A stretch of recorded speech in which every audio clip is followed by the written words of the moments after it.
You let that person make you angry. Well, you chose to let them make you angry, right? I mean, we do have control over our emotions more than we think we do, and we certainly have control over our attitude.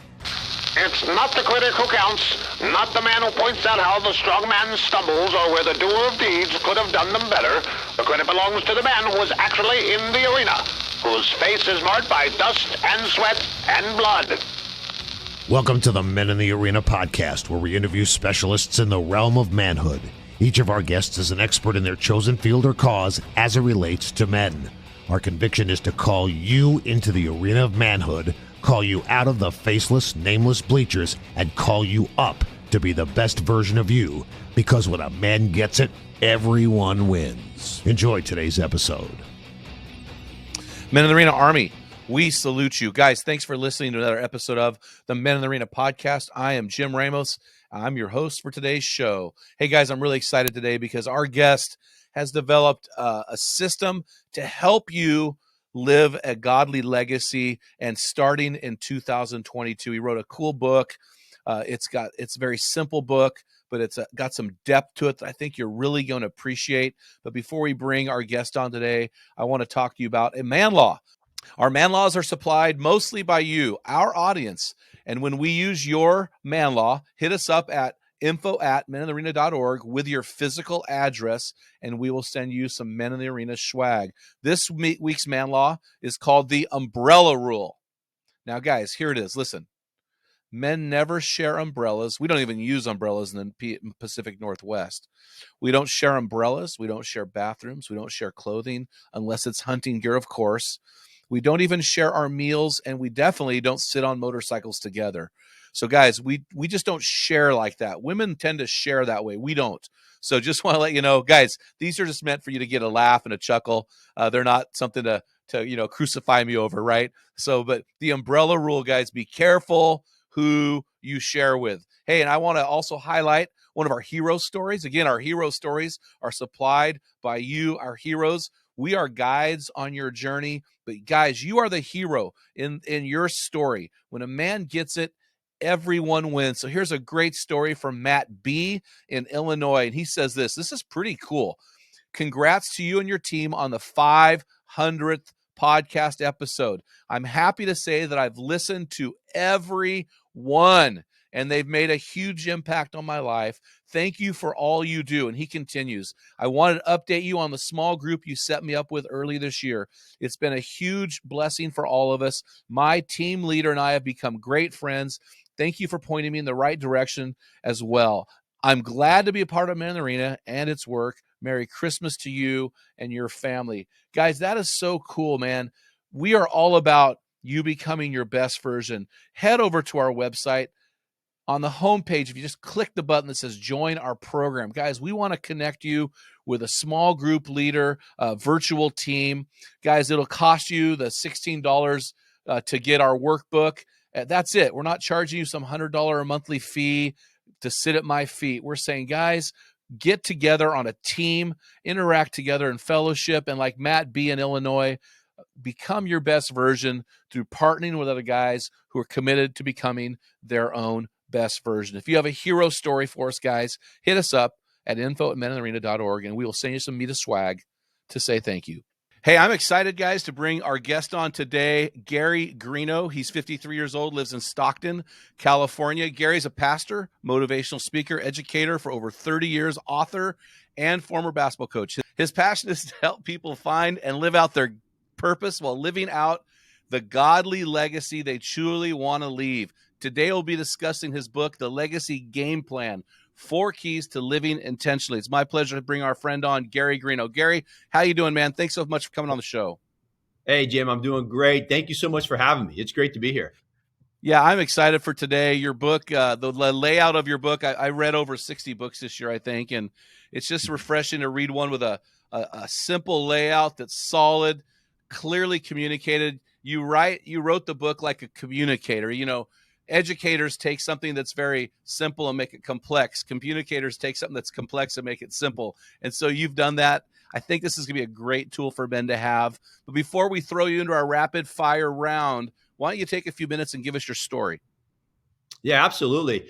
Let me start with where I'm at now, and then I'll kind of back up. So I am a pastor. I've been pastoring now for 7 months and just been loving it. I'm in Northern California, in Stockton, and just loving what I'm doing. But if we could back up, I have not always been a pastor. I come from a long line of pastors. My dad, my granddad, my great-granddad were all pastors.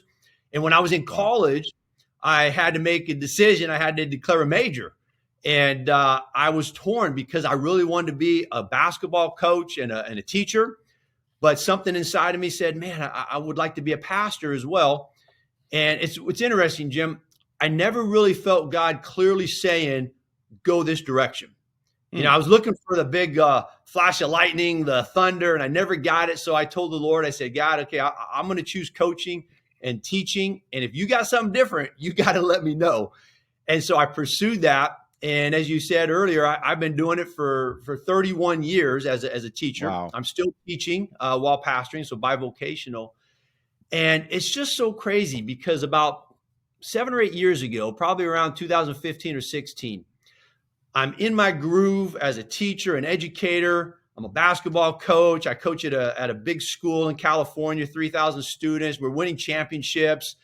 And I'm getting rooted in my community here, and I just feel like this is cool. This is great. I could see myself doing this till I'm 80. And then God comfort. Exactly, right. And God started stirring. He started stirring something in me, saying, Gary, I've got more for you. And I'm like, okay, I've been following the Lord for a long time, and pursuing what He wants. And I said, okay, God, I'm game. What let me know. And He never really gave me clarity for a long time. He just said, I got something more. And so I became a motivational speaker. I pursued different coaching opportunities, pursued different ministry opportunities. And during that time, I became, as I said, a speaker. And I spoke both in the business world and also to a lot of churches. And as I was speaking in churches, a lot of places would call me to speak to men, which is my passion, just like you. And so I talk about legacy, and I would talk about living intentionally, because I feel like we all have this desire for more. We all have this desire to be all that God created us to be. But I really feel that so many of us are not quite living to that potential. We get caught up with life, right? Family, kids. I've got 5 kids. I've been through a divorce. I was married for 13 years and had to deal with that. Met my current wife shortly after. We've been married for 18 years and dealing with career and just so many things of life, right? We just get hung up on that. And very often we miss God's best for us. And I didn't want to keep doing the good and miss the great that God had in store. And so as I began speaking about this and legacy and living intentionally, someone said, hey, Gary, you should put this in a book. And I was always bringing these papers and these pamphlets and these handouts. And so I said, okay, I'm going to do it. So I got my material. Like you said, I love to communicate. And so if you know me, hear me speak, people often say, yeah, I can hear your voice in that book. It's simple. I'm a simple guy. I'm not into big words and all of that. And so I wrote the book a couple years ago. And so that way, when I go places, I can just, give them the book as a supplement to my speaking. And it's been great. Many people have said, wow, Gary, this has really caused me to think about my legacy and what I'm doing now. Because here's the thesis. What we do now determines what our legacy is. Yeah. Right? I mean, it's not something we think about that like, oh, I want to leave a great legacy. Oh, what are people going to say about me, when I'm gone? But the truth is, if we get up every single day and we're intentional about how we live, we can write our legacy now. My hashtag is live your legacy, right? Yeah. The choices and decisions we make now are what people are going to say about us when we're gone. So it's really important to be thinking about that every day. Well, you said a couple things. I resonate with legacy on my StrengthsFinders test. One of my strengths is significance. I'm just passionate about living strong and dying well. And, you said something, men are simple.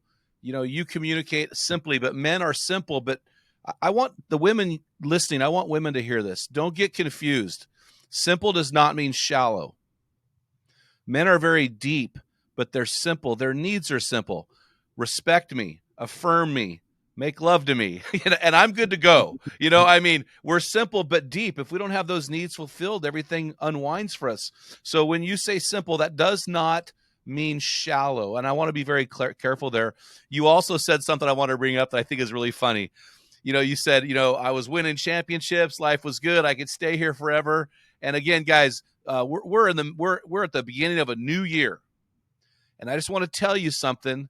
And I want you to understand this biblical truth. And if you can disprove this biblically, hit me up. I want to hear from you. But I want to tell you this.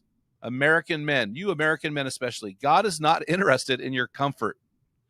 He's interested in you living your purpose. And so when you start getting comfortable, I would just tell you guys, get ready for a miracle, because God's going to wreck you just like he wrecked Gary. So Gary, I really appreciate your story, man. I'm going to throw you into the rapid fire round. So there are some things out of your book that I think you're very passionate about. And I just want you to explain these to our guys. Are you ready for this round? Absolutely. Let's go. Let's roll, baby. Okay, baby. Here we go. First one is legacy prayer. Yeah. So to me, the legacy prayer is a prayer that I wrote out. And this was actually before I wrote the book. It was in this process of that time frame I mentioned earlier where God was speaking to me about my own legacy.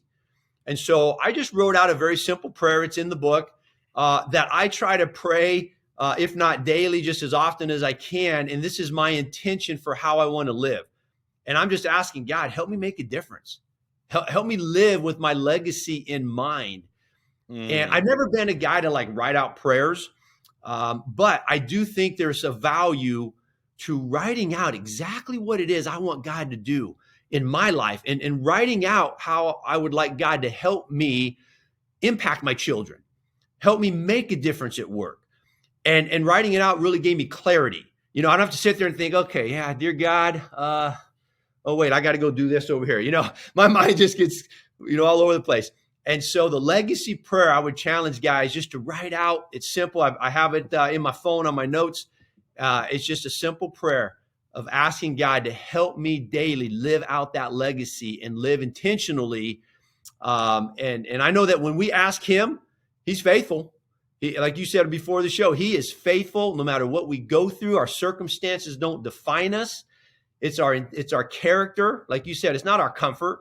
If we get comfortable, like Jim said, guys, man, watch out, because God doesn't want you to be comfortable. And so the legacy prayer is about taking us to that next level. So Gary, do you feel comfortable sharing your prayer? Yeah. So sure. So I have it right here. It's not something I have memorized, but something I've read many, many times. Lord, use me to reach people and make a difference for you.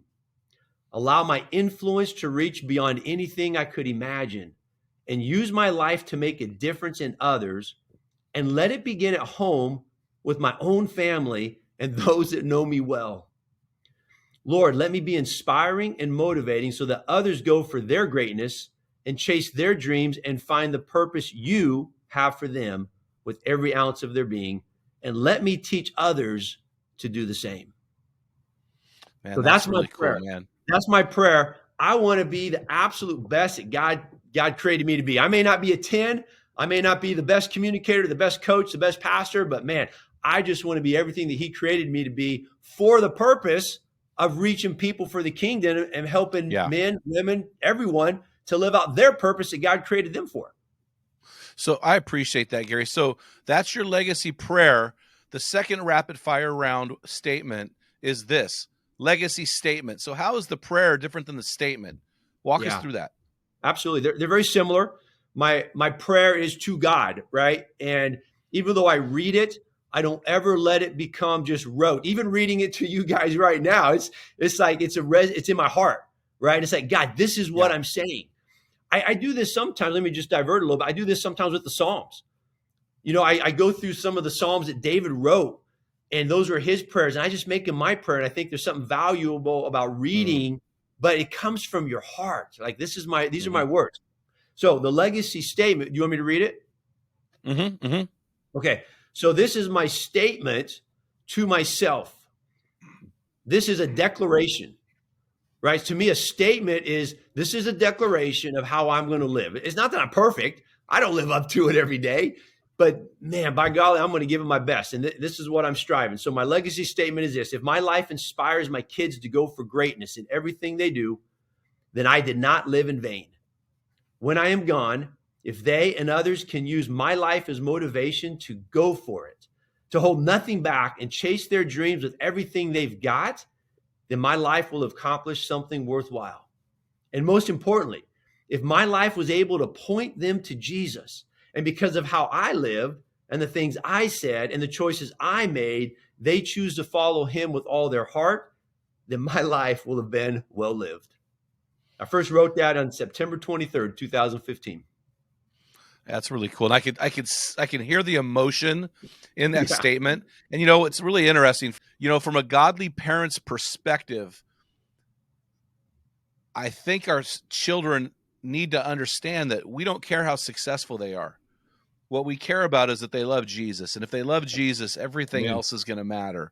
I've got 3 wonderful sons. My middle son's buying his second home at 25 years old. I mean, I've got great kids, college educated, but my heart for my sons and their wives and their children is that they love the Lord. Everything has to start there. There's a foundation there that we're going to talk about a little bit later. So you talk about your legacy prayer, you talk about your legacy statement, but I love this tombstone testimony. Can you talk about that? Yeah. Pretty simple. It's just, what are people going to say about you when you're gone? What are they going to put on your tombstone? Right? Because you can write out a whole paragraph legacy statement and whatnot, but it's that dash, right? You've probably heard about the dash. You got the year you were born, the year you died, and that dash in between is pretty, that's good. How would you summarize that dash? And so on the tombstone, there's not a whole lot for a whole paragraph. So I don't remember when I first came up with this, but just years ago, I just said, you know what? I think it was actually John Maxwell who first talked about this years ago. And I said, if they could just put on my testimony, here lies Gary Greeno, a man who made a difference. Yep. I think that would sum up what I'm trying to do with my life, is just make a difference the best I can, be all that God created me to be. So hopefully they can put that on my tombstone and something that I truly lived out. Man, I just resonate with that so deeply. You can't even imagine. That stuff is just my heartbeat. So the last thing I want to talk about on this rapid fire round is something that you call the almost life. Can you explain that? Yeah, absolutely. Almost is a very sad word. And I see men, I see women, they live the almost life. Have you ever gone on a diet and almost lost weight? Have you ever been a lot? Yeah, right. Have you ever been in a relationship that almost worked out? Right. It's New Year's. It's resolution time. Have you ever set goals that you almost kept? Right. And so I feel like when we're young, when in our teens, our 20s, our youth, we got passion, we got dreams, we got goals, things we're going to accomplish, and nothing's going to get in our way. And then we get married, and then we go through a breakup or a divorce, or a child dies, or we get let go of a job, and we have all these circumstances of life come in, and we tend to let our circumstances define us rather than refine us, right? And so we allow that to pull us away from those dreams we had. And so people in the back of their mind, I meet them all the time, Jim, moms, dads, they're 30, they're 40, they got kids. Somewhere in the back of their mind is that dream. Somewhere deep down in their heart is that longing that they had at one point, and they'd like to get there. They don't know how to get there. They're so consumed with life. They're just almost there. But almost is sad. I mean, you're never going to get there. Almost is just not quite enough. And so, I got several examples when I'm speaking about, the almost life. I remember when I was young, we did a lot of camping, and we were driving in the mountains looking for this camping spot with my parents. We had another family with us, and we were driving down this mountain road, right? I know you like outdoors, and you've probably been camping. And so we're trying to find this great spot, right? Way long before GPS and cell phones. And it was getting late. It was getting dark, windy road. And we said, okay, let's just camp here for the night. And then we'll sleep in the car, right? Because we just sleep in the car, and then in the morning we'll get up and go. Well, we had a miserable night, man. I mean, it was cold. We're in the car. The next morning we wake up early. We get in the car. We go around the next corner. Would you believe around the very next corner was that campsite, right? We just stopped short. Yep. And so many of us stop short. If we just got to keep going. You never know. It could be around that next corner. right? Scientists did this study with fleas. And they took these fleas, maybe you've heard this, they put them in a jar. A little flea can jump 8, 10 feet in the air. Put the flea in the jar, put a lid on it. The fleas are jumping. They hit the top of the jar, right? Hit their head on the lid. They're like, hey, this doesn't feel good. So they only jump just to the height of the jar. And then they take that lid off, let the fleas out. And for the rest of their life, those fleas only jump as high as the jar, right? And so they put this limit on themselves because of their circumstances. And they're capable of so much more, but they only go almost to the height of the jar. And I feel like so many people allow their circumstances to limit them. They put a ceiling on what's possible rather than embracing what God has for them, being bigger than their circumstances, and continually moving forward and getting past the utmost, because many of us have an utmost mindset, like, oh, this is all I can get, to having God's utmost. Right? We want the utmost mindset. So that's kind of the progression that I think of. Which is why Oswald Chambers wrote the book, My Utmost for His Highest. His highest. Well, it's really interesting. You use the word almost, and I've said this many, many times, that in the dictionary, the biggest word in the dictionary only has 2 letters, and it's the word if. Mm-hmm. If I only, I almost. And so this is very, very powerful, that God does not want us to live the half life or the part life. John 10:10, he wants us to live the full life. So this is really good, man. So, hey, let's talk about your book, The Legacy Game Plan, 4 Keys to Living Intentionally. Why did you write it, and what is the purpose of the book? Yeah. When I go to speak to a group of men, women as well, I just feel like there's a need to help folks live intentionally. Because like I said, we get caught up in life, right? And we have these ideas of what we want to do, how we want to follow the Lord. But unless we set out to be intentional every single day, it's probably not going to happen. And so I wrote the book just to help people be intentional about where God wants them to be. Yeah, that's really good, man. Yeah, you said in the book, you actually said the purpose behind this book is to give you a game plan for leaving a great legacy. And that's what the book is about. And again, it's very simple and it's straightforward. And so let's discuss this. It's a 4-part game plan. So you can almost break it down to 4 quarters of a game, or it's a 4-part recipe for leaving a godly legacy. And so what I'm going to do, Gary, is I'm just going to unpack each of these 4 and ask you to explain them as guys lay out the pathway for their life. Hey, this is the best time of the year to do it. I'm a huge fan of setting goals for the new year. In fact, I'm speaking at a church on the 2nd of January. I'm speaking out of Psalm 40 on building a new song for the new year, and we will put that online for you guys as a podcast episode in about 3 weeks. So, Gary, will you lay out part 1 of your 4-part game plan, and what do you mean by it? And it is fortify your foundation. Fortify your foundation. Yeah. So fortify your foundation, that's part 1. Part 2 is feed your faith. Part 3 is fix your focus. And then part 4, which we talked about, is finish strong. And that's the legacy game plan, or the statement and the prayer and so forth. The 4 parts to fortify your foundation. This is so crucial, because if you think of any building, any structure, you go down into the city, you see these big skyscrapers, even your house, if you don't have a great foundation, it's not going to last. And so building your foundation on the Lord is key. It's most important. And the 4 parts are to choose Christ daily. We got to take up our cross daily and follow him. Luke, I think it's 9:23. So we got to do that on a daily basis. We have to keep the past in the past. This is point number 2 under fortify your foundation. So many times we have our past come back to haunt our present. And our past stops our momentum. We're living in the past failures, sometimes the past regrets, sometimes even the past successes. And so we got to keep the past in the past. Number 3 is to get around godly people.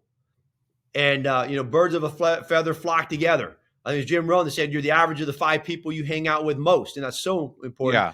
And then number 5 is to understand number 4, I'm sorry, is to understand it's a slow process.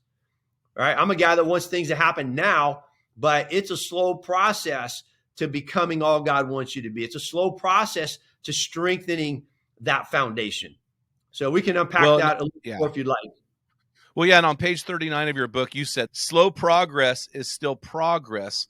Don't get discouraged. Just remember it takes time. And so those 4 points to building a strong or fortifying your foundation is choose Christ daily, keep the past in the past, get around godly people, and it's a slow process. Now, I'm going to throw a curveball at you here, and if you don't feel comfortable, let me know. But you're open about, in your book about being married twice, and you said you're married 13 years and now you're married 18. It's easy for a Christian man, we have a lot of our guys listening have been divorced, to live in guilt and shame.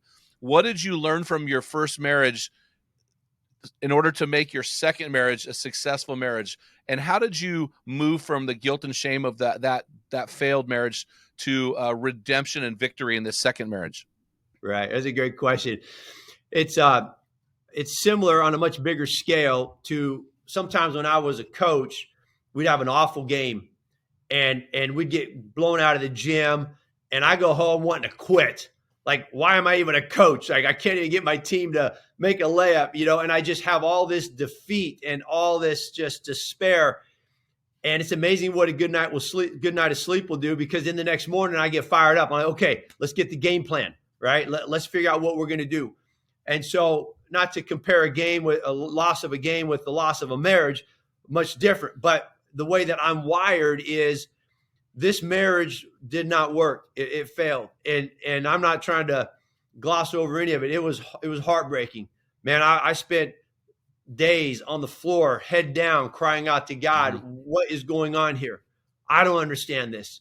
And how am I going to get through this? This was when I was in my early 30s. I knew I had a heart for ministry. And I'm like, God, how can you use me as a minister? Or just not even a preacher, but just how can you use me to make a difference for you if I go through a divorce? Like, I just had all these things. And God was my strength. And he said, Gary, and these are lessons you don't learn in the moment, because when you're in the moment, you're just trying to get through. You're just trying to survive. You're just trying to figure out how I'm going to get out of bed the next day, right? And so anybody that's going through it right now, I was just talking to a friend who's going through it right now. You do the best you can. You try to learn what you can. But this is a huge life-altering event. You're not going to learn everything in the moment. You're going to get through it through the grace of God, through the strength of God, through the help of others, by listening to podcasts like this, by going on your Facebook page and reading all the encouraging posts. Hey, I'm going to get it. There's light at the end of the tunnel. I'm going to make it. And then once you get through it, then you're able to look back and see how God has brought you through and the different lessons that you have learned. Many of those lessons apply specifically to you. I'm naturally a very critical person. Like, I see something, I want to fix it. If something wrong with my team, we're going to address it, right? I'm the coach. They're the player. We're going to do this drill. We're going to have this talk. That's great when you're on the basketball court. That don't work so well in a marriage. And many times my wife now, she told me, especially early on, she said, Gary, remember, I'm not your team. We're in this together. But these are just lessons that God had to teach me. He said, Gary, I know you don't mean to come across critical, but you are. You're this motivational guy, but you're demotivating those closest to you. Yeah. And see, I didn't get that going on. When you're in the middle of it, you're blaming other people, you're blaming God. You just, but you just got to say, I'm going to get through this. I'm going to get through this. What is your source? What is your source of strength? And it goes back to this first point of making sure your foundation is strong. And the only way you're going to have a strong foundation is if your foundation is built on the Word of God. I mean, that's it. That's all there is to it. In the book, I talk about a story Tony Evans tells where he had this crack on his wall. He goes into his bedroom and there's this crack on the wall. And he's like, what the heck? And so he calls a painter to come fix it, or this guy to come fix it. So he paints over the crack and he says, okay, you're good. No crack, right? It's just perfect wall. But all I did was paint it over and the crack came back. And so he got another guy to come in and fix it. And then the next painter said, I'm sorry, I can't fix this because you don't have a problem with cracks on your wall. You have a problem with your foundation. He says it's shifting. And as long as your foundation is shifting, you're always going to have cracks on your wall. And so many people have these cracks in their lives, they have cracks in their marriages, and they just paint it over. Oh, it's good. There's no crack there. But the crack's going to come back. right? The marital crack, the financial crack, the relational crack. I mean, all that's going to come back unless we strengthen that foundation and build it on God. And so whether you're going through a divorce, a breakup, a work crisis, a financial crisis, that foundation has got to be on God. It's the only way that we're going to get through it. So I want to ask you about a distinction, just a point of clarity here. So the first point in building this godly legacy is to fortify your foundation. Now, I'm going to read a quote from your book, page 21, and I'm going to ask you about it because there are two phrases there that have caused a little confusion for me personally. You said this: whatever it takes, fix your foundation, no matter the cost or the inconvenience. Make sure your foundation is built on Jesus. This foundation will hold no matter how bad things get in your life.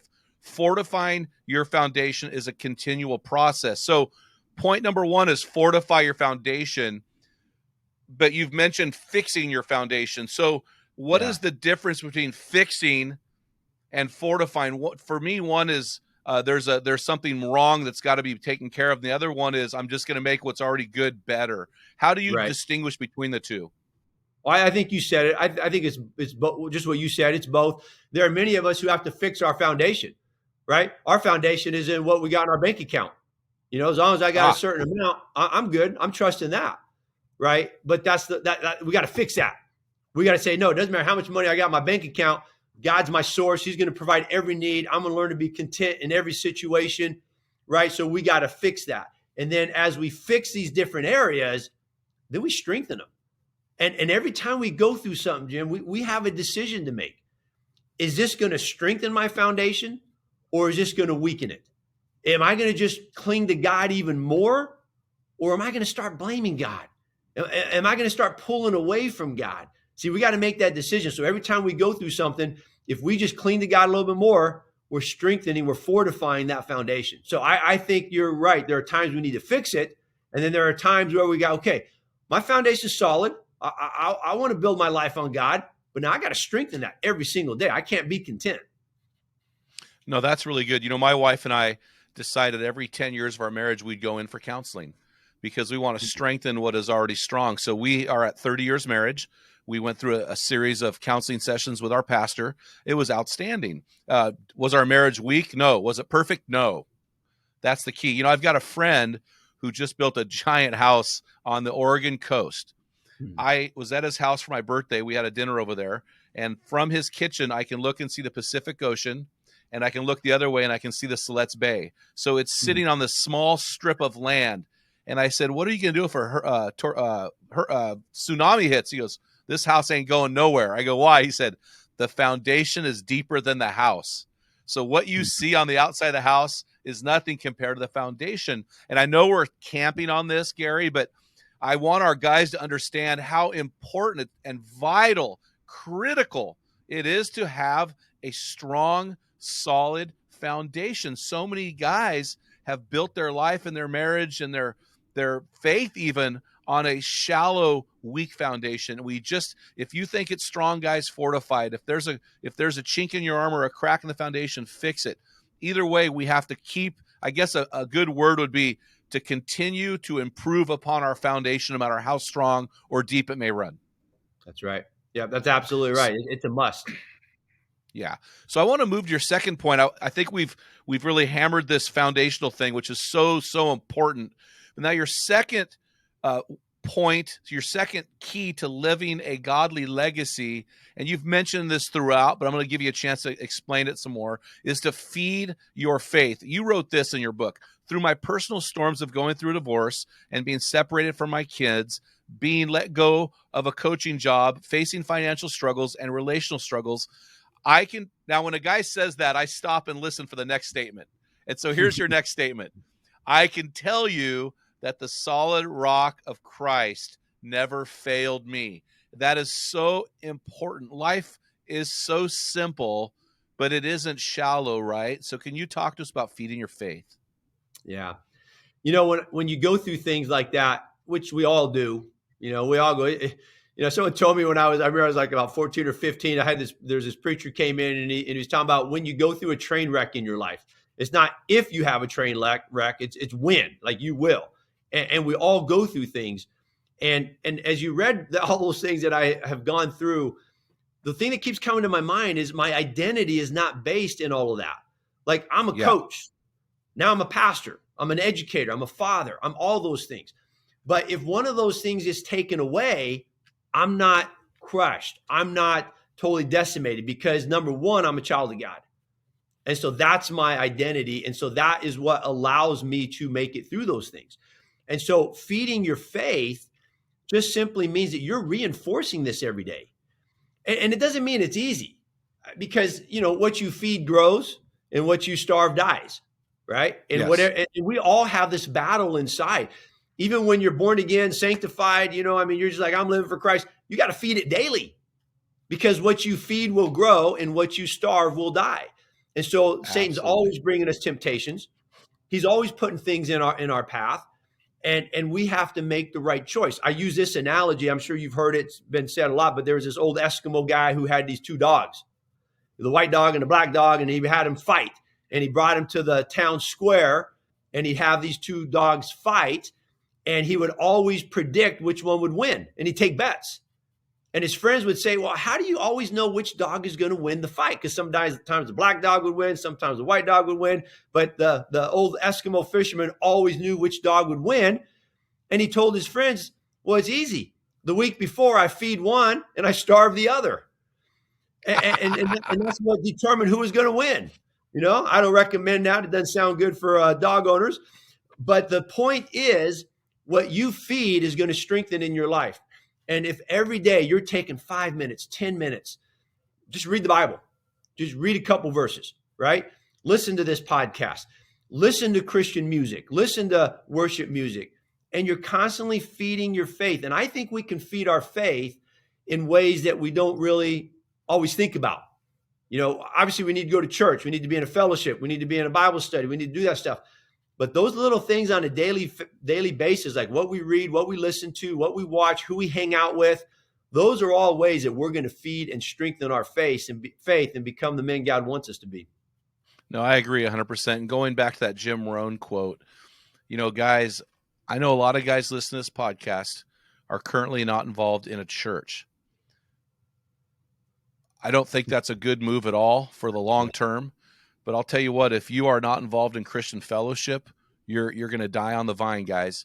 Well, you need to find relationships. If you go to our website, meninthearena.org, click on join our program, we'll connect you with one of our national team captains, and we'll put you on one of our teams. So at least you have weekly fellowship. You heard the testimony this morning of Matt from Illinois. The virtual team is a game changer. So, guys, we need to get you plugged in. You need to feed the right dog. Feed your faith.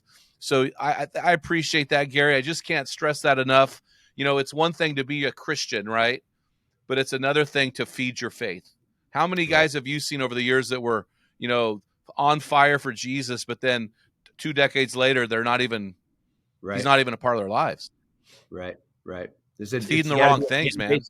Yep, exactly. Feeding the wrong things, which really point 2 and point 3 really key into each other for me, because, Matthew 6:33, Jesus said, seek first his kingdom and his righteousness, and all these things will be added to you as well. So there's a seeking component. There's a pursuit component to this thing that you call fixing or feeding your faith. And I think it's fixing your focus. The Bible says, fix your eyes on Jesus, the author and perfecter of our faith. That's in Hebrews chapter 12.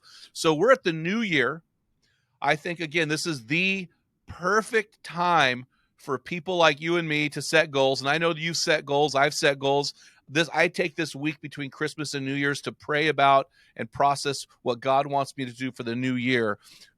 Why is intentionality so important to fixing our focus? And here's a phrase in your book, avoiding the drift. Right. Well, because by nature we drift. Just naturally, if we don't do it, we're just going to drift.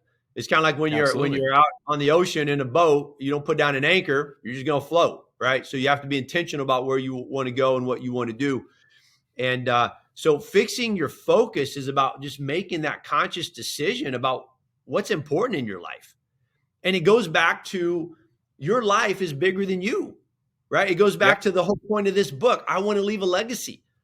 I want to make an impact on people. Like, in a relay race, you run your leg and then you pass that baton, and you have that exchange zone where you slow down a little bit, they speed up, you reach behind you, they're stretching forward, and you make that exchange.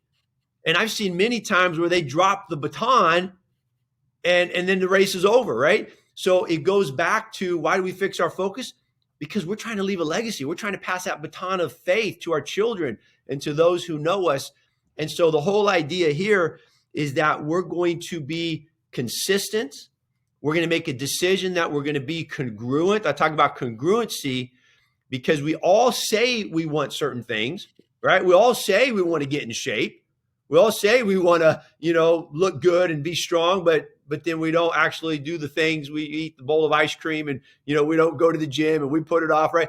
And so the fixing your focus is saying, okay, this is what I want for my life. My actions are going to back it up, right? Because too many of us have a thought of what we want our life to look like, but our actions are totally different, right? We want a great marriage. We want a relationship with our spouse, but yeah, we don't take time for them. We don't do the things to build that relationship. So congruency is a big part of fixing our focus. And how do you do that, right? How do you be congruent? How do you make sure what you say and what you do line up? And I think you have to make another intentional effort to be disciplined. And at the beginning of a new year, this is a great time for guys to think about that. We don't like the word discipline. Many of us have it in a negative concept or context, but I say discipline is this. It's three things. It's doing what you have to do, when you have to do it, whether you feel like it or not. And many of us know what we have to do, right? But we just don't do it. And sometimes we'll do it, but we don't do it when we have to do it, right? We put it off. And then too many of us base everything we do on our feelings. So we got to do what we're supposed to do when we have to do it, whether we feel like it or not. And I love teaching this to young people because young people, like all of us, they do what they feel like doing, right? I don't feel like reading the Bible. Yeah, I don't feel like doing this. I don't feel like doing that. We got to get past that. If we're going to fix our focus, if we're going to be intentional about building our life on the Lord, we have to have an element of discipline, and you can't sugarcoat it. There is no championship athlete who wins a championship without discipline. It just doesn't happen. So we have to make that commitment to be spiritually disciplined and then have that discipline in every part of our life. Yeah, it's really interesting. You talk about avoiding the drift. If you go stand in front of a river, you'll notice something. Only dead things drift downstream. Living things resist. Resist takes discipline. You said this on page 93. Congruency in our lives is essential to live out a godly legacy. And then you also wrote this. You said being intentional is powerful. And it really, really is. One of the things I'm doing, Gary, I work out 3 to 4 times a week. I've done that for 40 years of my life. But I'm a little bit disturbed that sometimes I'm squeaking in that last workout on Sunday afternoon. So I'm doing something this year to really create a congruent life. I'm actually recruiting guys on this podcast, yourself, anybody, starting January 1. I'm going to do 250 push-ups a day for 5 days a week over the entire year. That'll do 65,000 push-ups. We're going to have a t-shirt made for guys who can do it and give it to guys. But I'm not doing that to say, man, I'm a tough guy. I'm doing that to bring congruency to my life. I'm doing that to bring intentionality, to bring resistance to my life, and honestly focus, because you have to focus on a daily thing to accomplish something long term. There's something to that. Guys get to their life and they go, man, I didn't leave a legacy. My life is a mess. My kids hate me. Well, it's because you didn't do the stuff in between that was necessary. Right. And so at what point in a guy's life, these guys that are listening right now are, they've got their kids in the home. They've got the wife they're trying to love to the best of their ability. What would you tell these guys who are like, man, I'm failing in this. I think it's too late for me to start. It's never too late. You start now. John Maxwell says you can't go back and create a new beginning, but you can start from now and create a new ending. Yep. Right? I mean, you just start now. And Satan is going to attack. I mean, he's going to bring up your past. I mean, it's a part of the plan. You mentioned John 10:10. Well, the other part of John 10:10 is that the devil has a plan too. God came to give us life to the full, But the devil has a plan for us as well, to kill, steal, and destroy. He's the thief. And what does a thief do? They strategize. They think about, okay, how can I best steal this guy's joy? How can I best keep this guy defeated? And so if you're a man and you're there right now and you're feeling like, man, it's too late for me, I've blown it, I'm on my third marriage, my fourth marriage, my relationships are awful, my kids don't want anything to do with me, you start now, right? You start now and you do everything you can from this point forward. I want you to think about where you're going to be a year from now. Think about where you're going to be 6 months from now. Do you want to be the same guy in a year going, oh, yeah, it's too late. Yeah, I blew it. I blew it 2 years ago. No, you want to say, man, I had a rough beginning, but boy, these last 6 months, man, I'm on fire for God. I'm making a difference. I'm becoming a new person. And what happens with that, you know this, Jim, you get momentum. And as a sports guy, I love momentum, right? Have you ever been to a game, right? And one team's behind by 20, but they're scoring some points. They're scoring some points, and you just feel the energy. You just feel it. The momentum is changing. And when you get momentum, you become unstoppable. If you think of like a big, powerful locomotive, right? I mean, going 60 miles an hour, it could literally go through a 3, 4, 5 foot concrete brick wall because it's going full steam. But when it's just sitting there, you can put a little tiny block of wood in front of that wheel and it's not going anywhere. You got to get momentum, right? So guys, you got to start now. Just start going. It's slow. Like we said, slow progress is still progress. And you do it, even the push-up challenge, you do it for a day. I did 250. You do it for 2 days, 3 days. Then you get to the point where I can't stop now, right? We get that momentum going. Well, this push-up challenge was inspired by two friends of mine, Bud Pugh, who's a Nazarene pastor in Nampa, and a guy named Rod Handley, who has a ministry called Character That Counts. Rod Handley was diagnosed with stage 4 cancer. It was called the 24-hour killer or the widowmaker. They found it through a freak miracle. He was healed, but he was very weakened from the surgery. Now Rod played college football. Rod's been on our podcast. So Rod was an athlete all of his life. He was one of the leading guys at Fellowship of Christian Athletes. And he went to do this push-up challenge, and he couldn't do a single push-up. Wow. Not one. So he started doing modified push-ups, and he got stronger and stronger and stronger. And then he's knocking them out. And every year he's knocking out 65,000+ push-ups. You know, momentum is the great exaggerator, but we have to start somewhere to generate momentum. On page 29 of your book, you said the most successful people in life have daily routines that guide their activities. And then you continued, you said, I have studied many highly successful people, read about their lives, and listened to dozens of interviews. I've learned that success comes in all shapes and sizes, but it never comes by accident. Can you explain that more? Well, absolutely. And it's just, you're not going to be successful, whether it's spiritually, in your relationships, financially, with your career. You're never going to have success by accident. You just don't wake up one day and say, whoa, look, I'm at the top, right? So you have to be intentional. And that's really what this is all about. What's your game plan, right? When I go into a game, when I was coaching, we didn't just win by chance. We had a game plan. We had a strategy. We knew our opponent. We knew what we wanted to do. And so a part of that is that morning routine. It's so important to determine, and see, this is what it means to be intentional. I love to go to bed at night. I know a lot of people say, put your phone away an hour or so before bed, and I understand that, but I love to get my phone out right as I'm going to bed, and I write out on my notepad my schedule for the morning. I love to get up at 4, and I will literally write 4, wake up, 4:03, coffee, hydrate. Like that's my first thing, right? But I'm very intentional about that. I used to just hate waking up. I'd hit the snooze button many, many times, like so many guys do. But when I said, no, alarm's going off at 4, how fast can my feet hit the floor? Because by 4:03, I got to be downstairs drinking my 20 ounces and making my first cup of coffee, right? And then I script out my first 2 hours of the morning. When am I going to read for devotions? When am I going to study for my sermon? When am I going to get my 20-minute workout? You know, just all this stuff. So if you just get up in the morning and you just go with whatever happens, that's the worst way to live, especially in the morning, because that's, to me, the one time a day when you can really control the first 90 minutes, 2 hours. And so, so that morning routine is huge. So you get up in the morning and you hydrate, read your Bible. What other one or two things do you do? Yeah. So on my same notepad with the legacy prayer and all that, I have 11 morning habits. I'll just read them real quick. Yeah. Read the Bible, pray, write my goals, write what I'm thankful for, vocabulary builder. I'm trying to learn new words. Check the headlines in the news. And I tell you what, man, I love to sit and listen to the news and know what's going on. But 45 minutes of that, and now that's, a third or a half of my morning. So I can't do that, but I do want to know what's going on.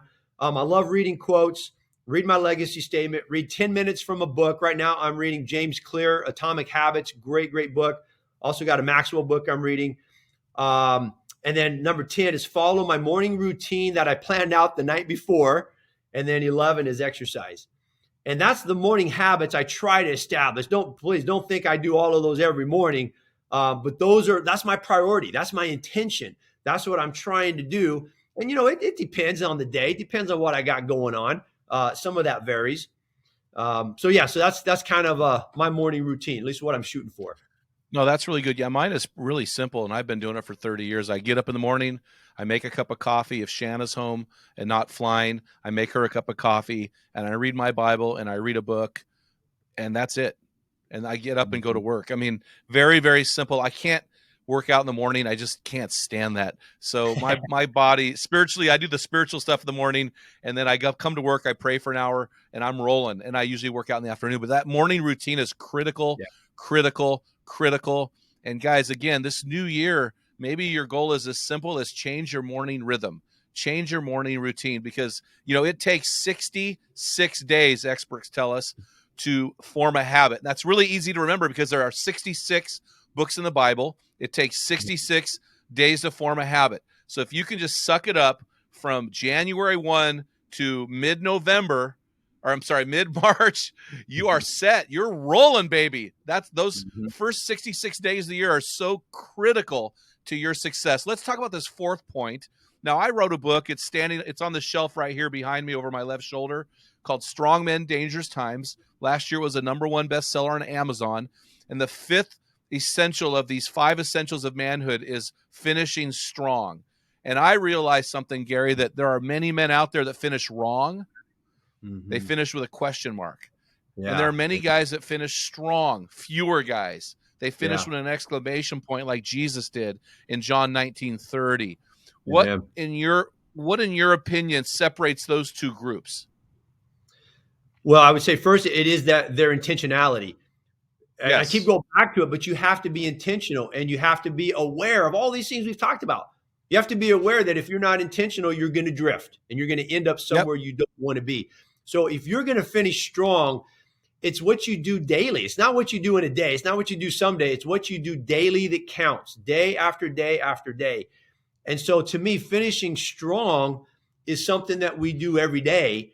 And, wherever you're at in life, maybe if you're later in life and you're in your last, few years or decade or, whatever, you just finish strong. If you're young, you have no idea when your last day will be. It's a day you got to finish strong, right? You have to do that every single day. And I think 2 things really help. One is knowing your life is bigger than you. You're making an impact on people. I have to finish strong because my children are depending on me. They're looking to me.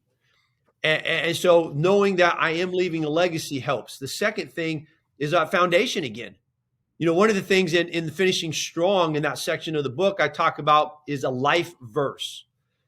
And men, if you don't have a life verse, I want you to search the scriptures until you can find a verse that this is my verse. This is the one I'm clinging to. It was probably 30 years ago. I came up with James 1:12 as my life verse. Blessed is the man who perseveres under trial, because when he has stood the test, he will receive the crown of life that God has promised to those who love him. But blessed is the man who perseveres under trial.